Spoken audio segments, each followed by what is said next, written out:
What's up mga kapantot? Andito na naman ang inyong lingkod, ang nag-iisa, nakilang pantot. So yun, araw ng Friday, winner take all, carry over. Kaya madaming mga bayang karerista ang nag-ahanda dito. Hindi nyo may tatanong kung madalas ako nakakasilip ng mga diado at madalas ako nakakasilip ng mga solo. Eh dahil nga dito, sa Daso alam nyo, guminhawa ako dito sa paggagamit ko kasi lahat kasi ng previous run, previous pleba ay nandito na. Alam nyo yung 35 pesos nyo, all in one day access na. Makikita mo na yung actual racing, yung mga novatos, mga barrier, yung mga silip na akalain mo sobra-sobra pero hindi pa. No? Dito mo masisilip. Kaya nga ako lagi nakakasilip ng Diado kahapon. Nasilip ko yung security inside. Diado din yun. Kaya dito nyo makikita talaga yung super, dihado o silip na solo. Kaya ano pa inaantay nyo? Magdaso.ph na kayo. Halika kayo. At magbibigay tayo sa araw ng Friday, March 21, 2025, winner take all carry over. Ang dakilang pantot tips. Halika na.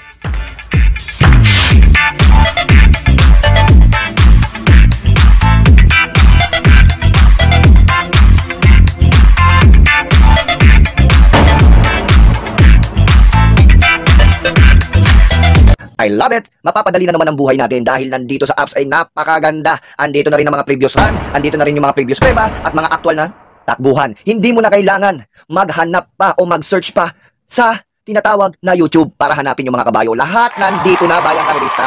Andito ako para ipamahagi ko sa inyo na budget meal na, mapapakinabangan mo pa at quality pa. Sa 35 pesos mo, one day all access ka na, kabayang karerista. Kaya sundan mo na tong tutorial ko. At pumunta na tayo sa ating cellphone. At nakikita nyo ba yung Google Chrome? Pindutin nyo na yan. Pagkatapos pindutin nyo na, i-search nyo na ang daso.ph at makikita nyo na ang site nila sa Google Chrome. At nakikita nyo yung kanan, may tatlong icon dun. Pindutin nyo na yon at mag-sign up na. Ito ang pinakamadali kung wala kayong cellphone number o email o pwedeng may choices tayo. Pwedeng Facebook, ilagin nyo at mas madali yung sign in with Google. Pindutin nyo yung pula na yan. Pag napindot nyo na yung pula at mamili na po kayo dyan kung ano pong gamit nyong email dyan. Ang gamit ko po ay Jeldon Joseph Jr. Mateo. At lalabas po yan ng continue. Pindutin nyo lang po yan at magre-relay yan at antayin natin. At ito na po, nasa site na po tayo ng Daso. Pindutin nyo po ulit yung tatlong icon na nasa taas. Yan. Tapos mag-sign in kayo gamit ang sign in with Google na ni-registered nyo. Automatic po yan, papasok na po yan. Bayang karerista. Napakasimple lang. Madaling mag-sign in, madaling makapasok. Basta sundan mo lang tong tutorial ko. At paano naman mag-cash in ng 35 pesos? Ito na tayo sa exciting part. I-screenshot nyo lang yung profile nyo. Tapos, pumunta na kayo, syempre, walang iba, sa page ng daso.ph. I-search nyo po yan sa Facebook, ang daso.ph, 10 a.m. to 10 p.m. po sila bukas. At laging naka-online. Re-replyan po kayo ng napakabilis pa sa alas 4. Ngayon, katulad ko niyan, bayang karerista, alam ko naman may mga edad na gumagamit ngayon. Kaya itong tinuturo ko sa inyo ay mapapadali. Sundin nyo lang tong step na to. Sigurado akong masusundan nyo at magiging hawa at makakatulong ito sa pagre-review nyo. Ito na po, nag-message na po ako dyan sa daso.ph at nagbigay na po sila ng GCash nila. Dyan nyo ipapadala yung bayad yung 35 pesos only. One day all access. I love it. Pagkatapos nyan, i-copy nyo lang po yan. I-type nyo po yung number nila o i-copy nyo. Napaka-basic nyan. Tapos pumunta na po tayo sa walang iba. Di GCash natin. At ito na po, ang GCash natin, online natin. Pagkatapos nyan, send. Pindutin natin ang send. At syempre, express send. At yung copy ng GCash nila, i-paste nyo dyan. At 35 pesos, pag na-type nyo na, i-send nyo na. At lalabas yan, i-check nyo lang yung blue icon. Pindutin nyo na po. Pagkatapos po nyan, ayan na po yung resibo, i-download nyo o i-save nyo para ma-send nyo sa daso.ph. Yan. I-send nyo po yung screenshot nyo na profile, pati yung resibo ng GCash. Automatic po yan, magre-reply po sila agad. Ipapasok nila yung kinash in mong 35 pesos sa profile mo ng daso.ph. Ito na po, ang sabi nila, token send na po, sir. Ayan na po, please refresh account for the tokens to reflect. Good luck in the races po, sir. Ganyan kabilis ang daso.ph. Kaya ngayon, pumunta na po tayo sa site daso.ph. I-refresh nyo lang ang account nyo. Ayun na, lalabas na po yung 35 tokens nyo. At paano ba mag-purchase? Punta kayo ulit sa home at click nyo po yung daily subscription for 35. Ayan na, purchase successful na, mga bayang karerista. Napaka-basic lang, madaling matutunan. At ito na, punta na tayo sa calendar ng March 12. Ayan na, makikita naman dyan, your subscription will end is one day all access. I love it. Dito mo makikita ang mga kopya ng Daso. Yan, makikita mo lahat ng mga takbuhan nila, mga lineup nila, pababa, scroll down mo na ng scroll down hanggang sa Novatos at Barriel at Vicious. Dyan mo makikita ang mga previous run at Novato run nila.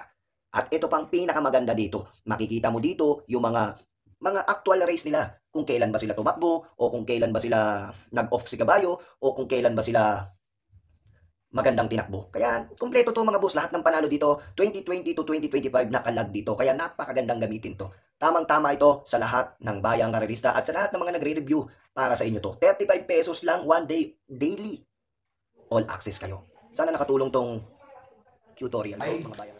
Pitong pakarera sa araw ng March 21, 2025. So, ang gamit ko ngayon ay daso.ph site. So, simulan na natin. Dito sa race 1, 5 PM ang starting time. First, winner take all event. Dito sa karerang ito ay nakikitaan ko tatlo na naman kasi alam niyo naman, ang mga dihado, talagang nasisilip dito sa maiden. Katulad niyan, yung Wednesday, si Security Insight, no? Kaya, tingin ko, dito, lalabas ulit. Ang primera ko, yung numero 5, Mystic Jude. Itong Mystic Jude na to, nakita ko to, maganda ang pangangatawan nito. At talagang kay Boss Paulo de Villa Mendoza, walang biyahe. Kaya dito ko isasangkalang ang aray ko. Numero 5, Mystic Jude. At paligundo ko dito, syempre, yung Copperfield na rin. Gagabayan ni Black Superman, Mark Angelo Alvarez, numero 12. At panersera ko, long shot, yung numero 8, Black Widow. Itong Black Widow na to, may mga chismis sa akin talagang magaling daw to. Kaya isama nyo. Yan ang bibigay ko. Long shot of the day ko, numero 8, Black Widow. Bahala na kayo magdagdag. Yan, tatlo na yan. 5, 12, 8. Sa race number 1, and good luck. Race number 2 tayo mga boss. 22 to 27, rating base. First pick 6, 1200 meter race. Dito sa karerang ito, may kaguluhan to, sa totoo lang. Pero, pag ito nagkampihan, isa mananalo. Kaya pang primera ko dito yung kabayo ni Boss JC. Donya Chichay. Consistent takbo nito at nandun pa rin yung tulin nito sa unahan. Andun din yung tapang nito sa unahan. Kaya one of the best horse ni Boss JC to. Kaya I think malaki chance manalo. Numero 5, Donya Chichay, pang primera ko. Panigundo ko dyan, yung numero 8 na rin, top grocer, yung nabitin nakaraan. Nagagabayan naman ni A. Ramos. Tingin ko, malaking tulong yung peso, no? Malaki yung tulong peso sa kanya. -2, tingin ko malaki chance ang manalo. Numero 8, top grocer, panigundo ko. Pareha ko dyan, yung Diado. Yung numero 2, Raga Mapin. Paala na kayo magdagdag sa karerang niya. Okay, good luck bayang karerista. Tumakbo naman tayo dito sa race number 3. Race number 3, yan. Dito sa karerang ito, alam naman natin lamang yung basket of gold. Pero sa karerang yan, magulo yan. Kaya kasi nga, liyamado ulit. Mahirap. Ito, siya sabi ko, pag liyamado ito lagi, mahirap suluhin. Ika nga nakakatakot. Pero dito ako kakampi sa numero 1, boss. Ako naman, numero 1. Rider Pati Dilema, 1-12 ang tempo. Tingin ko, balik alindog, malaki dyan sa manalo. Ang primera ko yan. Panigundo ko, yung numero 4, Eiyazaki. May long shot. Again, Eiyazaki. Nasilip ko to. Tingin ko, meron na to. 4, Eiyazaki. At panersera ko dito, walang iba, yung basket of gold, numero 5. Bahala na po kayo dyan. Magdagdag 3 ako dyan. Good luck. Race number 4, mga boss. 8 betting numbers. 16 to 21 points. Rating base. 1200 meter race. Dito sa karerang ito, nabababaan na ako sa sobra. Numero 7, pang primera ko. Moment of Truth. Hindi ko nakita ang kinalabit to, ano.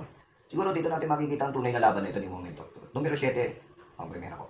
Panigundo ko dyan yung numero 8. Unconditional Love. Si Unconditional Love, lagi naman labas ito. Maganda numero. Baka makakuha ng pwesto na maganda. Tingin ko malaki dyan sa manalo. Panersera ko yung Lucky Leia na rin. Numero 4. 7, 8. 4 ako dyan sa race number 4. Good luck.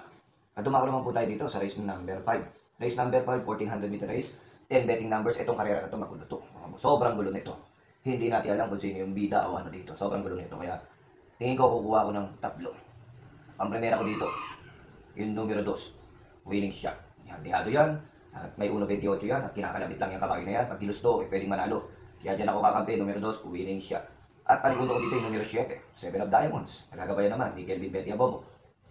At pareksera ko dito, sobrang baba na. Numero 9, Unli Bird. Hindi ko na alam kung sino-sino nang hiniti sumakay dito. Tignan natin kung ano yung perform nito.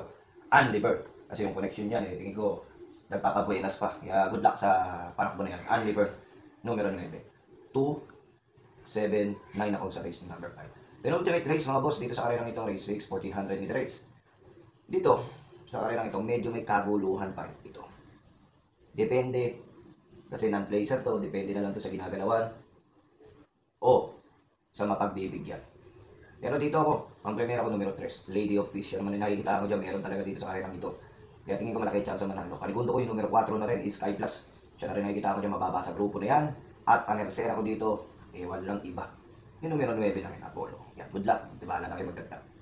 Sa last and final race, mga bossing ko, dito sa karerang ito, 1400 meter race. 11 to 15 points. Dito sa karerang ito, 10 betting numbers. Medyo nasilip ko na at nakita ko na. Baka sakaling kalabitin na. Ang primera ko yung numero 8, Beat It and Fabulous. Yan ang tingin kong mababa sa laban. Yung tingin ko malaki chance sa manalo kabayo niya. Panigundo ko yung numero 5, Giselle Princess. Medyo may kadiaduhan pero doon ako bumabase talaga sa baba ng laban at sa ganda ng kinikilos. Parang sera ko dito, walang iba. Yung Don Pedro. Yan na rin ang tercera ko dyan. 5, 8, 5, 6 sa karerang yan. Bahala na kayo magdagdag. So yun, maraming salamat sa inyo. Natapos na ang ating pagbibigay ng guia, tips at info at gabay at trace analysis. Maraming salamat po. Huwag po kayong magkalimot mag-subscribe at mag-follow sa aking YouTube, Dakilang Pantot, at syempre Facebook, Dakilang Tips at Pantot. At syempre, huwag niyong kakalimutan gumamit ng daso.ph. Hanggang sa muli, ako po si Dakilang Pantot, nagsasabi, pero nyo, isip nyo, sundin nyo. Salamat po.